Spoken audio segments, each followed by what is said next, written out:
Bonjour, aujourd'hui je vais vous parler de San Martin. Non pas San Martin, mais de José de San Martin, très connu en Argentine et en Amérique du Sud pour avoir initié la libération du gouvernement du règne espagnol, notamment en Argentine, au Chili et au Pérou.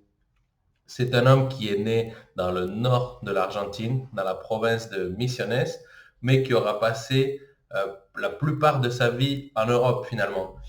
Et notamment ces derniers jours dans une maison qu'il louait à Boulogne-sur-Mer, dans le nord de la France.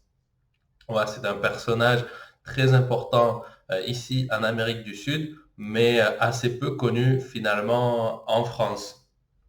Il est né de deux parents espagnols. Il a eu toute une éducation militaire en Espagne.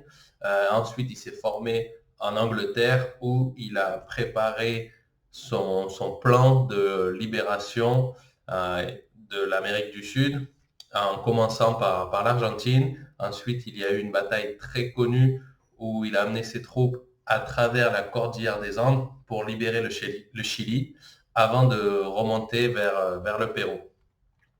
Ouais, il y a une des phrases qu'il aurait prononcées que j'ai beaucoup aimé. C'était un personnage autodidacte et il aurait dit la biblioteca destinada a la educación universal es más poderosa que nuestros ejércitos.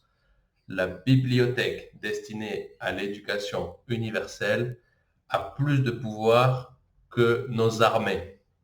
Voilà, pour vous donner l'esprit de cette personne qui, même s'il était un commandant militaire, a toujours mis en avant l'éducation et la liberté des peuples.